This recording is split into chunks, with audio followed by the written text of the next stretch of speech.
Bueno, buenas tardes. Es la clase del día 28 de septiembre. Vamos a desarrollar entonces la unidad 5.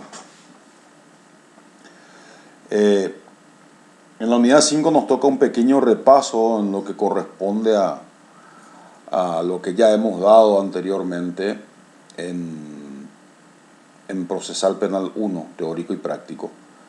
Pero es bueno no olvidarnos de esto. Vamos a la acción penal privada, entonces tenemos que, inversamente a lo que ocurre dentro de los delitos de acción penal pública, los de acción privada no pueden ser perseguibles de oficio por la Fiscalía, sino que requieren de denuncia o una querella por la parte que haya sido perjudicada en su momento o por sus representantes legales.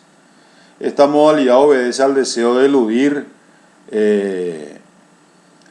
llamémosle de alguna u otra forma, y evitar el daño con que la publicidad podría recaer sobre el honor, la dignidad, la reputación, la honestidad de las personas o del particular afectado.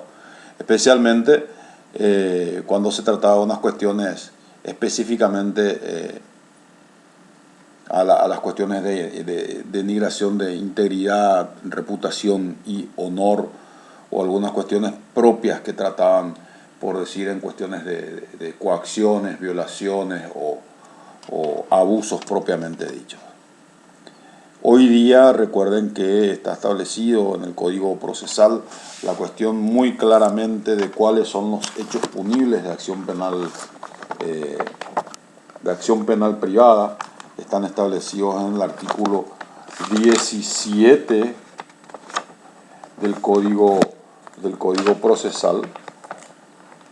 Están muy claramente establecidos y son el maltrato físico, la lesión culposa, la amenaza, el tratamiento médico sin consentimiento, la violación de domicilio, la lesión a la intimidad, violación del secreto de la comunicación, la calumnia, la difamación, la injuria, la denigración de la memoria de un muerto, el daño, el uso no autorizado de vehículo automotor. En algunos códigos podrían llegar a encontrar que habla sobre la violación del derecho de autor o inventor, pero esto fue derogado por la ley 1444 del año 99.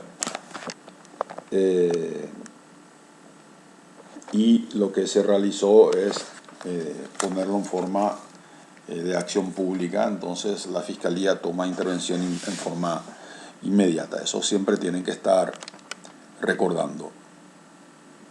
El plazo para instar el procedimiento de acción penal privada es de 6 meses y corre desde el día en que la víctima o la persona que está autorizada como para instar el procedimiento haya tenido conocimiento del hecho o de la persona o del participante que ha producido el hecho propiamente dicho. Eso está establecido en el artículo 98 del Código Penal, ¿sí? Bueno, el procedimiento propio para los delitos de acción penal privada son los utilizados igualmente dentro de lo que establece para el proceso ordinario, entiéndase el proceso de acción penal pública. Recuerden que el querellante, volvemos a repetir, tienen los 6 meses para poder instar la acción y debe de querellar y acusar al mismo tiempo. Posteriormente, eso está establecido en el artículo 424, si mal no recuerdo, del Código, cuál es el procedimiento a seguir en los delitos de acción privada. Sí, 422. Se presenta la querella, se debe presentar la acusación particular o por mediante un apoderado general y conforme a lo que establece el Código. Se puede pedir un auxilio judicial previo. Posteriormente esto lo que hace es llamar a una audiencia de conciliación y posterior a ello, dentro de los 10 días, por supuesto. Y si es que no existe conciliación, va a continuar con el juicio, conforme a lo que se establece, como ya les decía, para el juicio ordinario. Es aquí que tienen que tener en cuenta que lo que se sigue es el modelo de acusación y solicitud de elevación y apertura a juicio oral. Esto está establecido en el artículo 347 del Código Procesal. Son los mismos requisitos establecidos para el Ministerio Público. Y el artículo 349 les establece que los delitos de acción penal privada se tendrá la autonomía de precisar los hechos de la acusación particular, la calificación jurídica, que se debe ofrecer directamente toda la prueba. El artículo 72 del procesal penal les habla también sobre la acción privada y dice que queda exclusivamente por tratarse de un delito de acción privada a cargo de la querella.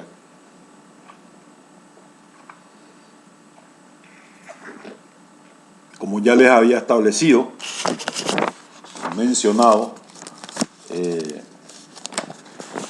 los delitos de acción privada están establecidos en el artículo 17 del Código Procesal.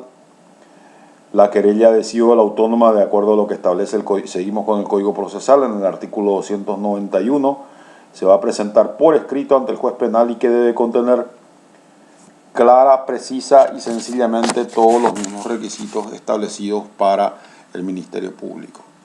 Se debe cumplir con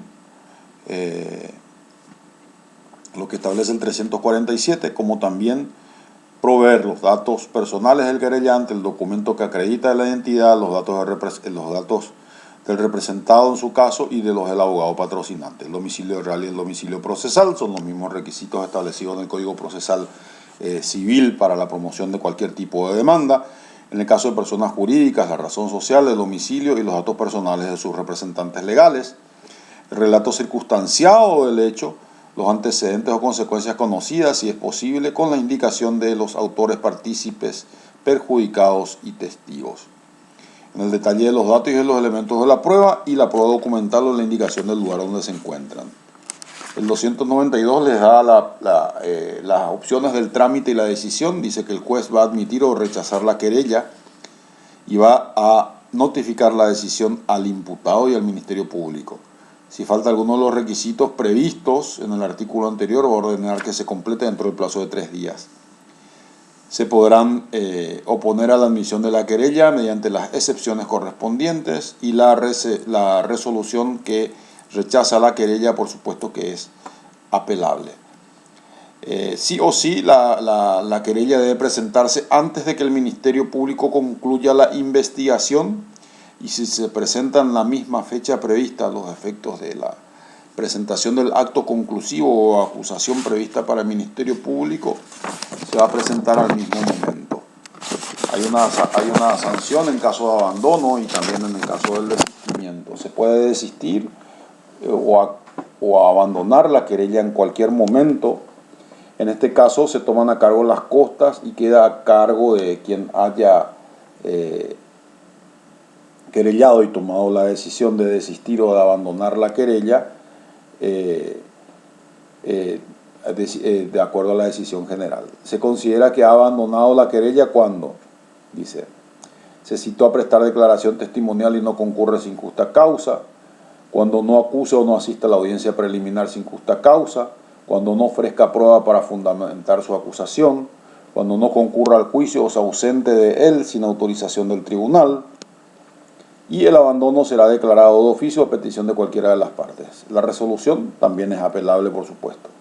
El desistimiento y el abandono lo que va a producir es que impedir cualquier persecución posterior por parte del querellante, en virtud del mismo hecho que constituyó el objeto de la querella y con relación a los imputados que participaron en el procedimiento. El querellante contrae la responsabilidad personal cuando falsee hechos o liquide con temeridad, de acuerdo a lo que establece también el Código Procesal Civil. La duración máxima del procedimiento también para la querella es de 4 años o, en su caso, de acuerdo a lo que establece el artículo 138 del procesal, que les dice que la duración del procedimiento no puede superar el plazo previsto para la prescripción de la acción penal cuando éste sea inferior al máximo establecido en este capítulo. Tenemos, por ejemplo, sanciones penales de 1 año o 180 días de prisión preventiva o de multa, y esto, si son 180 días, nos guiamos por el tema de la prescripción general que están establecidos en el artículo 101 y 103 del Código Penal. Estas prescripciones prescriben al 101, 103 y también va por el 104. En el 104, en la última parte, les establecen en el Código Penal que la sanción o la acción penal prescribe al momento del doble del plazo previsto para cada delito. Entonces, en el caso de aquellos delitos de 180 días, por supuesto, el doble es 1 año.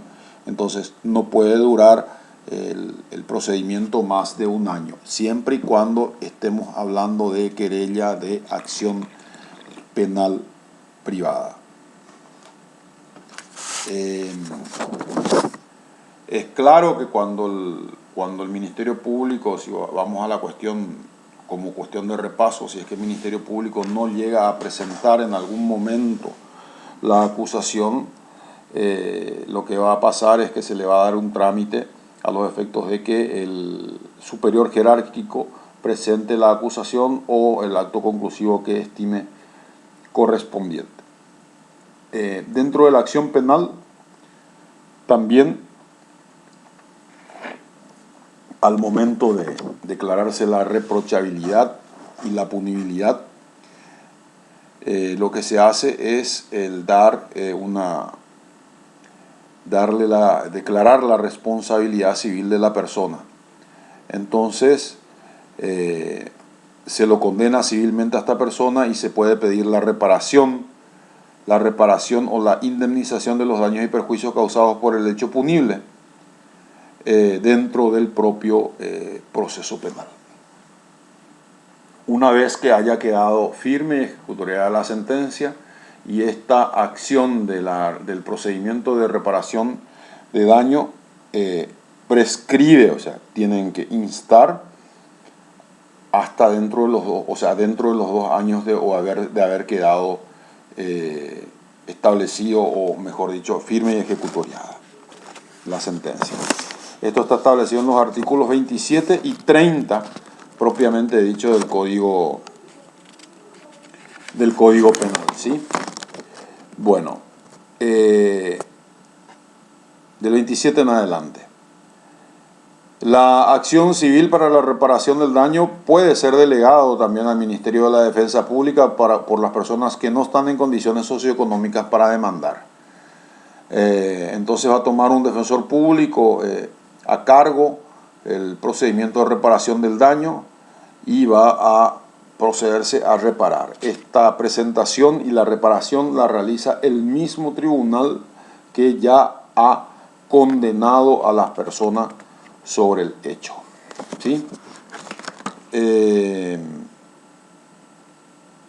concepto propio es que mediante la interposición de la correspondiente demanda ante los jueces de la jurisdicción penal, a los efectos de reclamar el derecho que los accionantes creen que les asiste. En cuanto a la propia reparación civil, el procedimiento establecido para la reparación civil está establecido, les digo, hay veces que ya no me acuerdo, en el artículo 439 del Código Procesal. Dice: dictada la sentencia de condena, la resolución que imponga una medida de seguridad por inimputabilidad del querellante o el Ministerio Público podrán solicitar al juez que ordene la reparación del daño causado o la indemnización correspondiente. El demandado o la parte demandada deberá ser dirigida contra el condenado. La demanda va a ser dirigida contra el condenado o contra quien se aplicó la medida. La demanda debe contener, por supuesto, siempre los mismos datos de identidad del demandante y del representante legal, identidad del demandado, el domicilio donde debe ser citado, la expresión concreta y detallada de los daños sufridos y la relación de causalidad con el hecho punible comprobado, el fundamento del derecho que invoca, la expresión concreta y detallada de la reparación que busca o el importe exacto de la indemnización pretendida. La presentación de la demanda deberá estar acompañada de una copia autenticada de la sentencia de condena o la que impone la medida. Por desconocimiento de los datos de identificación del demandado o si se ignora el contenido del contrato por el cual deberá responder un tercero, el demandante puede solicitar al juez diligencias previas a fin de preparar la demanda. El juez va a examinar la demanda y si falta alguno de los requisitos establecidos en el artículo anterior va a intimar al demandante para que corrija los defectos formales dentro del plazo de 5 días. Si no se realiza esta corrección, se tiene por rechazada la demanda. Igualmente, cuando la solicitud de indemnización sea manifiestamente excesiva, el juez lo que puede hacer es intimar para la corrección en el plazo y va a proceder de la misma forma. Si le parece excesiva, va a haber la forma de proceder análogamente. Antes de resolver sobre la admisibilidad, el juez puede ordenar pericias técnicas para evaluar los daños o la relación de causalidad. El rechazo de la demanda es apelable y no impide plantear la acción ordinaria civil en el fuero respectivo. Eso es lo que sucede. Luego de que se le admite la demanda, lo que sucede es que sale un mandamiento de reparación o de indemnización.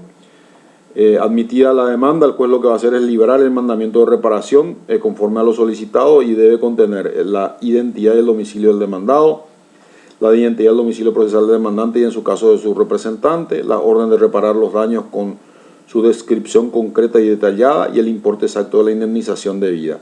La intimación a objetar el mandamiento en el plazo de 10 días y la orden de embargar bienes suficientes para responder al mandamiento y las costas. La carga de la prueba de la objeción corresponde al acusador particular la prueba de los hechos que fundan la pretensión. El demandado solo puede objetar la legitimación del demandante, la clase de reparación solicitada y la cuantía de la indemnización. ¿Qué es lo que debe contener el escrito? El escrito de objeción debe estar fundado y acompañado de toda prueba que respalde la objeción que él está planteando. Si no se objeta el mandamiento en el plazo establecido, queda firme la orden de reparación y el juez va a ordenar la ejecución. Presentada la objeción, el juez va a convocar a una audiencia de conciliación y prueba dentro de los 10 días. La resolución sobre la reparación del daño es apelable. El 447 dice que la acción para demandar la reparación o la indemnización del daño por este procedimiento especial prescribe a los 2 años, como ya les había mencionado, una vez de ejecutoriada la sentencia de condena o la resolución que impone la medida. Tiene otros efectos. El abandono del procedimiento especial luego de la admisión de la demanda produce la perención de la instancia y obliga al pago de las costas. Significa que ya no se va a poder más instar en esta instancia, o sea, en el área penal. Bueno, con esto ya damos concluida la clase de la unidad número 5 que corresponde al día de hoy y les deseo muy buena semana. Lo hice en una forma rápida y resumida, atendiendo a que los materiales ya fueron suministrados con anterioridad. Éxitos.